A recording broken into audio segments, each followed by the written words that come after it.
Do you ever find yourself yearning to look beyond the obvious and dreaming about what's possible in your next chapter? Welcome to the Next Chapter Experience. I'm your host, Jeanette Blissett, former corporate executive who turned the page to become a best-selling author, entrepreneur, designer, and lifestyle business consultant. Episodes feature me and a kaleidoscope of guests who share their journeys with wit, candor, and humor, breathing life into real talks about things that matter most. I believe we all have a fire burning within us, waiting to be unleashed and shared with the world. It may just be a matter of time. So let's get together, turn the page, and get this adventure started.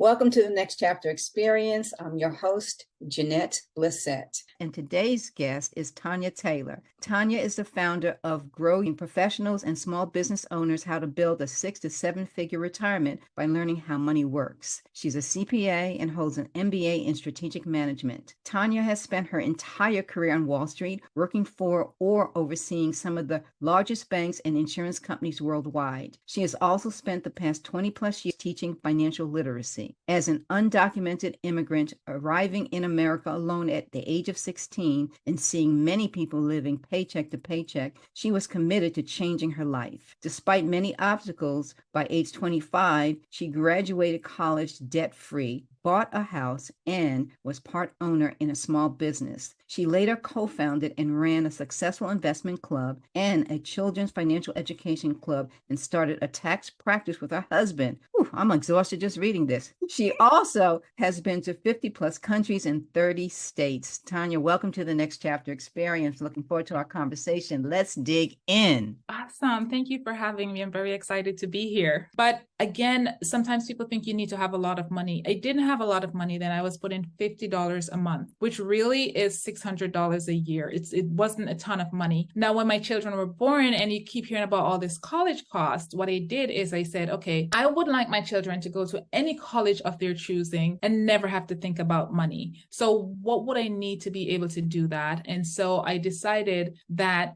$250,000 per year per child is what I want. So I want to save $500,000 by the time they get to 18. And that goal never left my mind. So even though I was putting $50 a month as my income increased, or if I got a bonus or something, I would start trying to put more. But I think more important than the amount that I put was the strategies that I implemented, because I didn't have a ton of money to put. I want to travel. I want to do all sorts of stuff with my children. And I did. I traveled with my children a lot. They've been to over 30 countries. What I did was I had learned to invest. And so I used that strategy wisely. I invested in companies long term. I didn't take a lot of risk and I didn't do a lot of buying and selling. I just invested long term. I held on to certain companies like Apple. I probably made about $170,000 in just Apple stock alone. Over time, last year, actually, probably last summer, their portfolio was about $630,000. So I surpassed my goal of reaching the $500,000.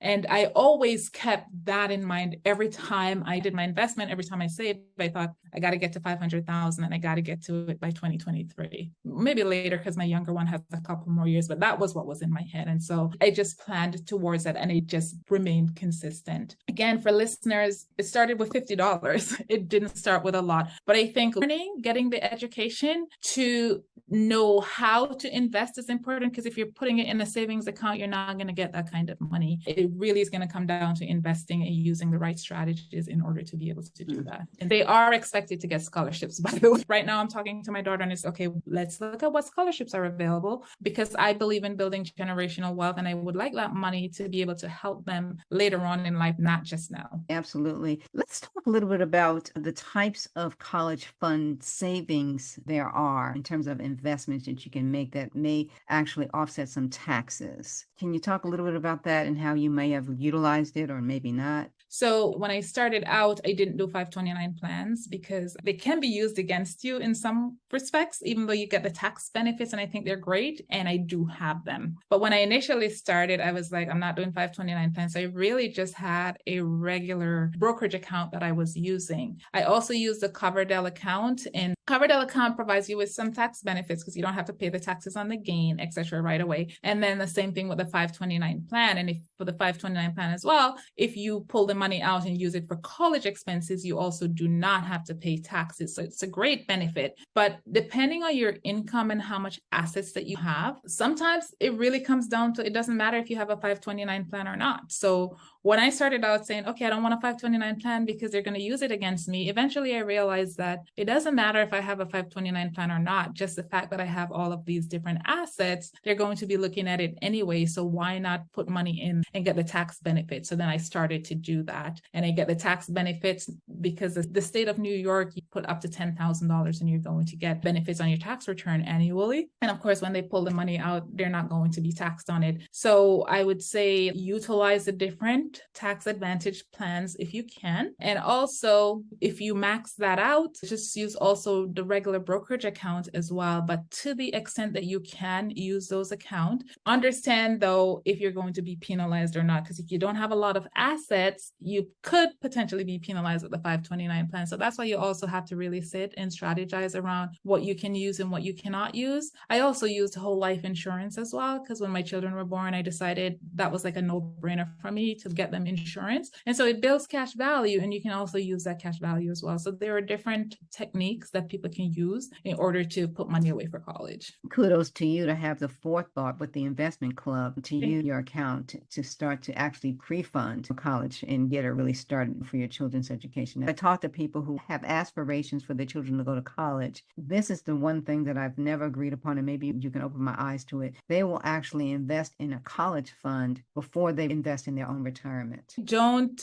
think that's a great idea, because it is true that you don't want your children to have to pay for college. But one of the things that worries me about this generation is that a lot of people are in a panic because they will not have enough for retirement. And while it's important to invest for your children for college, your retirement is to me more important, because your children could go to college and get a great job and be able to pay off their student loan. When you get to retirement, if you cannot come up with the money that you need to have proper housing or be able to live your day-to-day life, that becomes a problem, and it becomes stressful, and you're older and you get sick. It's just too many variables. If I'm advising a client who's saying, I'm going to save for my children's college and I'm not putting away for retirement, we're going to sit down and do the math and figure out, okay, what are you going to have when you retire and how are you going to manage? And the hope is that your child will help you if you get to that age and you don't have enough, but you can't count on that. You feel like,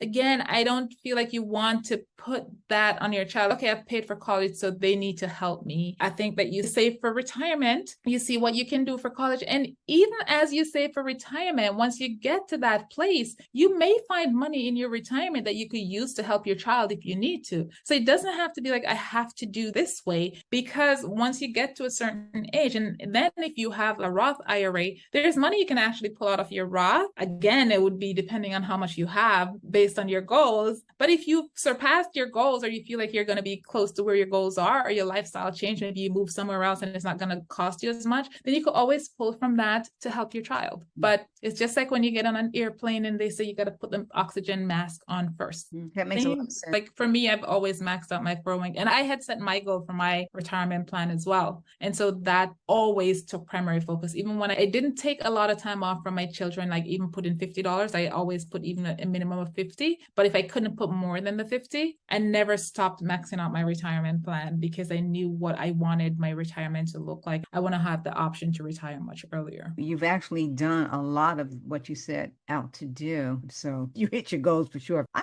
to talk a little bit about those who are thinking about starting a new chapter, thinking about going into business, or maybe they might already be in business. What kind of conversations do you have with those professionals or small business owners as it relates to how they can perhaps declare some specific financial goals and reach them? Yeah, that's a great question because for me, this is where I am in my life too, like leaving the corporate world and doing this financial coaching full time. And before I could have even gotten to that place, and it's going to have their different ideas of what that looks like. It's really going to come down to how comfortable you are with what you're doing. Because if you're someone who you're not making a lot of money and you feel like leaving the workforce and going full time as an entrepreneur into a business that's very viable, you always want to make sure that you have at least 3 to 6 months. There is just, I don't care how much you make or how viable you think the business is, right? Unless you're getting kicked out of the job, you want to try to have something to hold on to so that as you're doing this business, you're not in this deep stress about, oh my God, where's the next dollar going to come from? But create a plan. Just like how if you're going into business and you need to go to a bank and you need to have a business plan for your own goals and what you're looking to do. Coming out of working for someone and starting your business, you have to set some goals, set some timelines about what you want to achieve. Obviously, it's not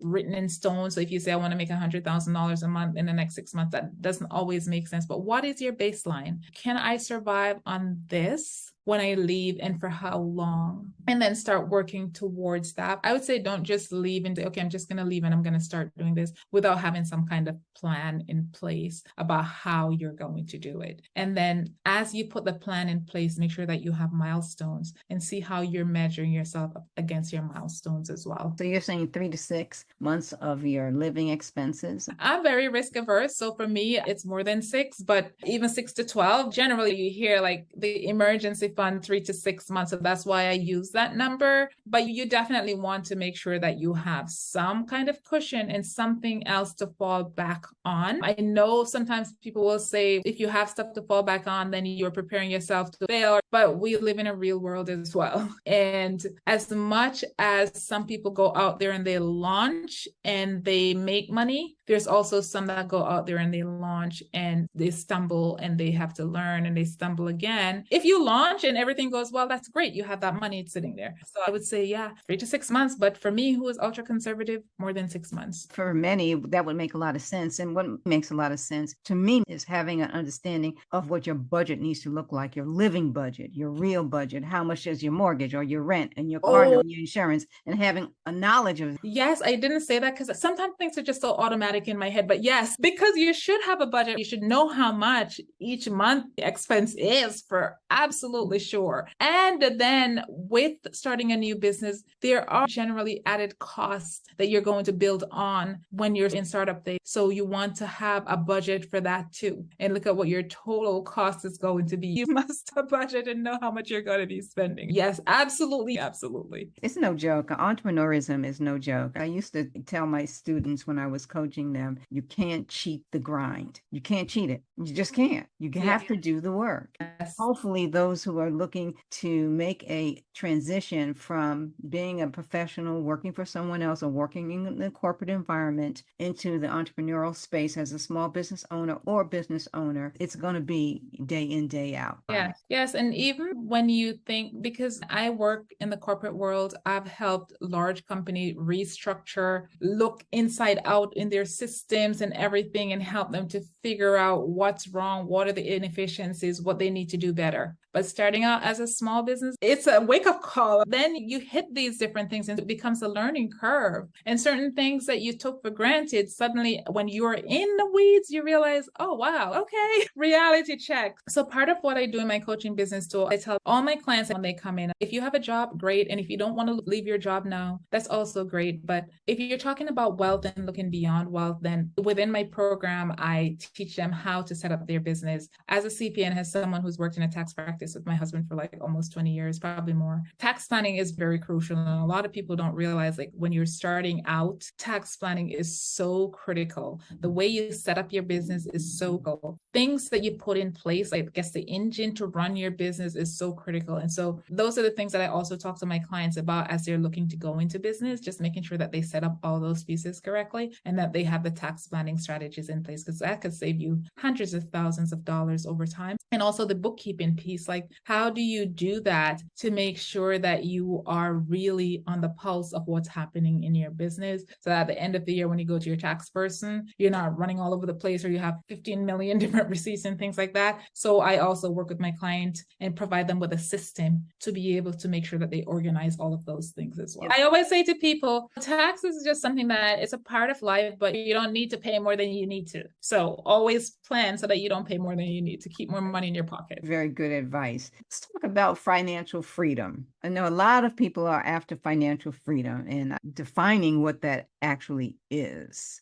Do you find that there's many definitions for financial freedom? Yes, I think for everybody it's different. And so I don't know that there's just one definition. There might be a dictionary definition. For me, I could speak personal. Like, for me, financial freedom is where I feel that I'm well prepared, so I don't have to worry about my day-to-day expenses for the rest of my life. And then I can work from anywhere, which is why I want to do my own business. And I can travel whenever I want. I could buy whatever I want, even if I choose not to buy it. And for me, it goes beyond that, though, because if it's just for me, it's not enough. Financial freedom also means preparing this generation, so my children and my children's children, so that they don't have to worry about money going forward. And so that's also education. It's not just handing them off inheritance and saying, oh, here, but leaving some kind of legacy so that it could learn how to manage what they're given. There is something to the reality of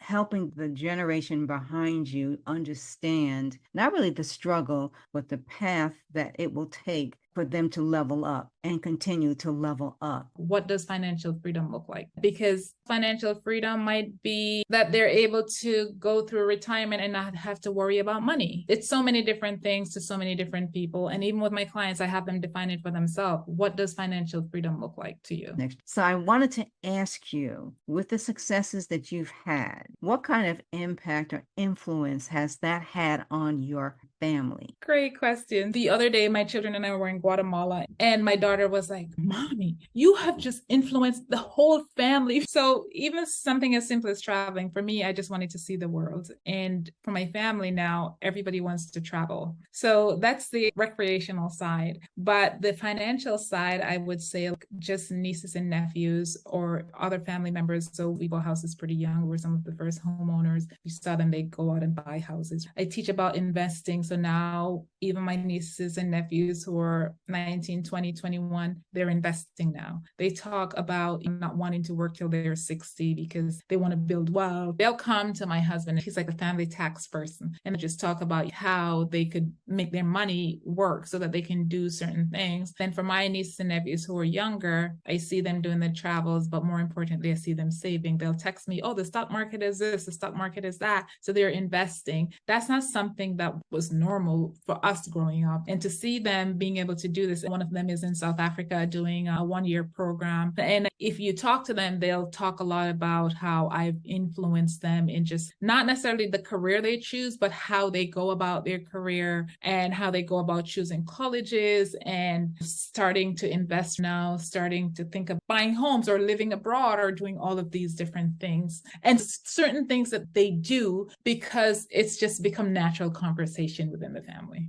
That's exactly what I wanted to hear, because you have made such great inroads and you've accomplished a hell of a lot. Thank you so much. Thank you. Beautiful thing. Let's talk a little bit about what's next for you as you continue on in this chapter of your life and experience the things that are happening almost organically. What's next for you? What are you working on, and what would you like our listeners to know about you? Sure. Oh my God. I have big dreams. I feel like my dreams are just beginning to burst to light. But my goal really is to transform transform the lives of a minimum of 1 million women. In particular, I do work with women and men, but I want women to know that they can do anything. I want women to know that they can build wealth. And I don't want them to think that maybe because right now they have bad credit or they're in debt or they don't have any savings that they cannot do it, because they can. There are so many different things that they can do. And so right now I'm transitioning from corporate America into fully doing my own business, because I was doing this as a side thing. But I've always known my calling to be to teach people personal finance and to teach people to build wealth. But I took a pause because I needed to spend time raising my children.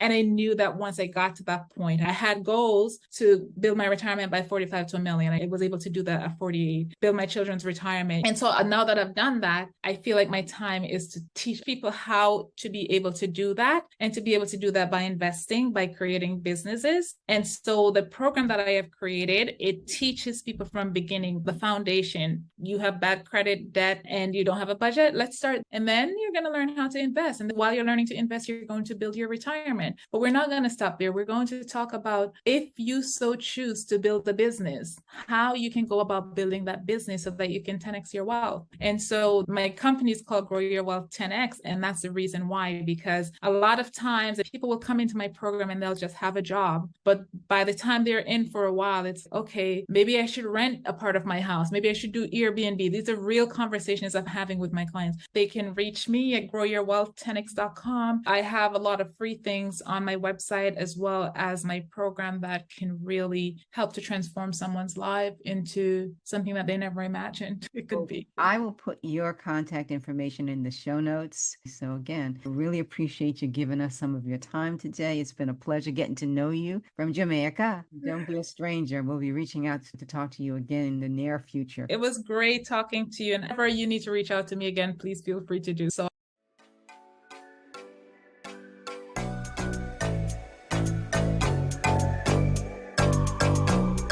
Thank you for tuning in to this episode of the Next Chapter Experience. If you have already subscribed, rated, and left a review, or shared this podcast with a friend, many, many thanks. For questions, comments, or feedback, reach out to me at Jeanette Lissette at nextchapterexperience.com. We'll be back with more conversations, so until then, keep that fire burning.